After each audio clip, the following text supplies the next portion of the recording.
Hello there and welcome back to another gluten-free, lactose-free and yeast-free baking video. How are we doing today? Today I'm going to be making a cinnamon roll swirl tray cake, and of course it is going to be gluten-free, lactose-free and yeast-free. You will be needing the following equipment: some scales, some measuring spoons, a 34cm baking tray or oven tray, some baking paper, a pencil, some scissors and spray oil, a large mixing bowl, a spatula, a wooden spoon or electric hand whisk, 2 small mixing bowls, a kitchen knife, a cake tester, a skewer, a toothpick or a teaspoon handle, a cooling rack, a piping bag, a tall glass and an elastic band. You will also be needing the following ingredients. For your cake you will be needing 200 grams of butter softened, I like to use lactose-free butter, 200 grams of light brown Muscovado sugar, 4 medium-sized eggs beaten, 2 teaspoons of vanilla extract, 200 grams of gluten-free self-raising flour. For your cinnamon swirl you will be needing 57 grams of butter melted, I like to use lactose-free butter, 50 grams of light brown Muscovado sugar, and 2 teaspoons of ground cinnamon. And for your glaze you will be needing 60 grams of icing sugar, and finally half a teaspoon of vanilla extract. So, let's go! First things first, measure out and prepare all of your ingredients so that they're completely ready for you to use, and then preheat your oven to 180 degrees C on a conventional oven, 160 degrees C on a fan oven, or gas mark 4. So now that we've done all that, it is now time to prepare our tray. So for this we will be needing our oven tray or baking tray, our baking paper, our pencil, our scissors and our spray oil. So now that we've got all this, the first thing I'm going to do is roll out my baking paper to the sides of my oven tray. Then placing my oven tray on top, as close to the edges as possible because we want to waste as little paper as possible. There we go. And now using my pencil I'm going to draw around the bottom of it. There we go. So now I'm just going to cut that out. Okay, now I'm going to grab my spray oil, which I forgot. So now I'm just going to get this lot out of my way and give my oven tray a good spray with some spray oil, coating the sides as well as the bottom.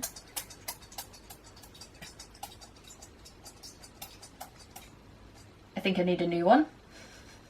Okay, now that I've got my new one. Okay, so now that that's done, I'm going to place my baking paper onto the bottom with the side we drew on facing down. This way. Move you over a bit. And then I personally like to give this another quick spray, because I think it makes it easier to get it off of the cake after we finish baking. Okay, so now that that is all done, we're going to place this off to the side until we're ready to bake. So now that we've done all that nasty prep work, it is now time to begin actually making our cake. So for this we will be needing our wooden spoon or electric hand whisk, our large mixing bowl, our spatula and all of our cake ingredients. So the first thing I'm going to do is add all of my butter to my mixing bowl.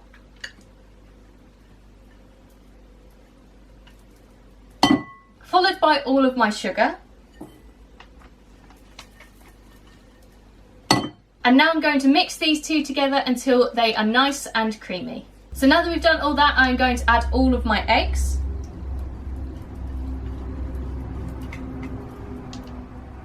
And all of my vanilla extract.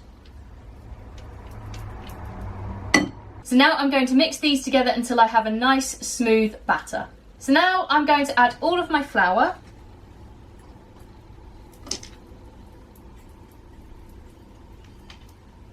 And mix this together until it is fully combined. So now that this is looking near enough perfect, I'm just going to scrape around the sides of my mixing bowl.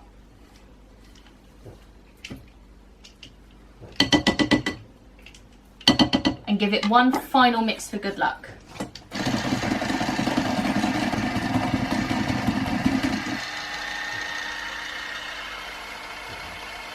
So now that this is all done, I'm now going to need my prepared oven tray.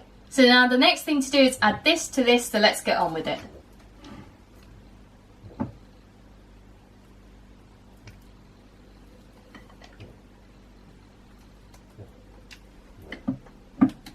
go, and now I'm just going to use my spatula to flatten this out. You can do this by jiggling it around in your hands, but my chest is quite poorly, so I'm just going to rely on the spatula for today. Okay, so just scrape that last bit off, dunk it on. Okay, so now that this is done, we're actually going to set this off to the side because we're now going to begin making our cinnamon swirl. So for our cinnamon swirl, we will be needing our wooden spoon or electric hand whisk, our first small mixing bowl, our spatula, all of our cinnamon swirl ingredients, and our kitchen knife. So the first thing that I'm going to do is place all of my melted butter into my small mixing bowl, followed by my brown sugar and my cinnamon.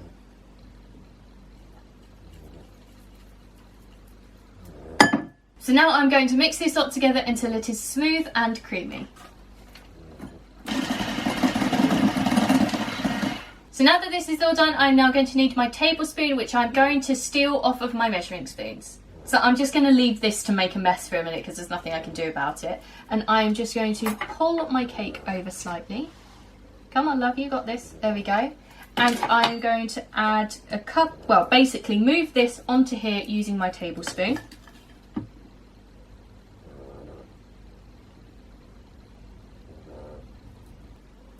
And now just using my spatula to get the rest of the stuff together. Magic, will you stop snoring in my background, please?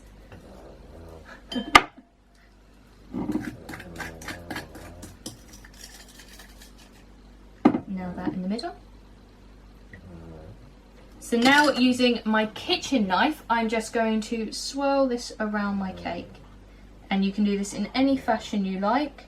I'm personally just doing it up and down, and then I'm going to zigzag it and side to side it, I guess, as well.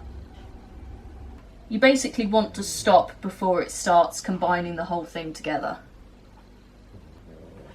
There we go, I'm liking that. Although I seem to have put it in bits that are quite stationary, I really like the design of how it's gone, and I think that's really swelled it in. So now that this is all done, I'm now going to place this into my preheated oven for 20 to 25 minutes.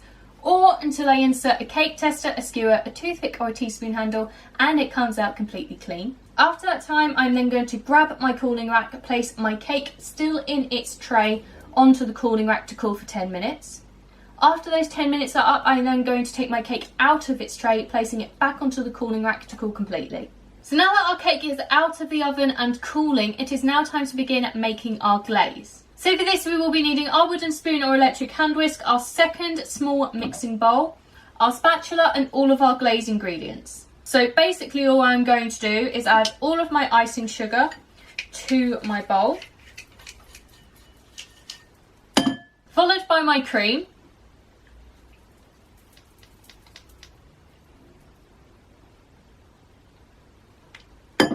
and my vanilla extract. And now I'm going to whisk this lot together until it is nice and smooth.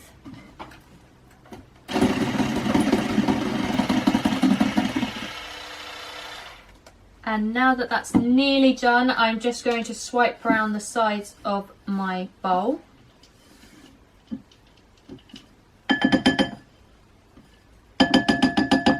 And mix one final time for good luck.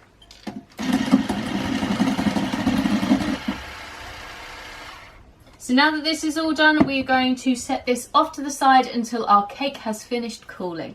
So now that our cake is completely finished cooling, it is now time to top it with our glaze. You can just do this by freehand doing it yourself with a teaspoon or something, but I'm personally going to put it in a piping bag. So to do this, I'm going to need my cake, my piping bag, my tall glass, my elastic band, my scissors, and my glaze. And I'm also going to grab my spatula, which I've got here because I find it a lot easier to work with. So I'm going to open up my piping bag.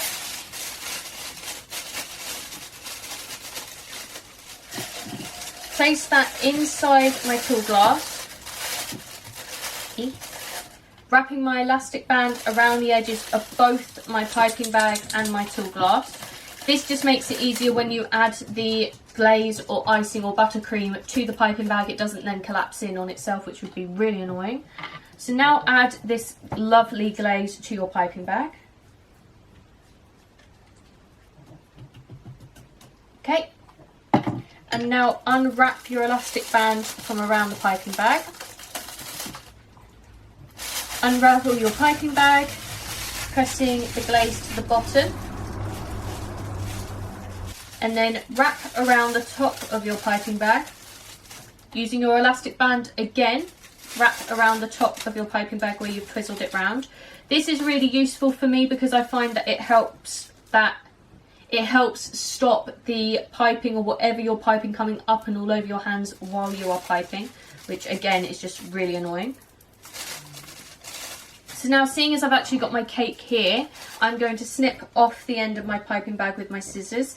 You can make this whatever size you want, but I'm going to make mine quite dainty because I want this to be quite, well, I'm rubbish at decoration, but I want it to look as good as I can get it. So really quite small. There we are. Now again, you can do this in whatever fashion you like, and you can make the glaze thicker if you want to, depending on what decoration you want to do. Personally, I'm just going to do whatever I feel like, which to me is just zigzagging, but it's completely up to you.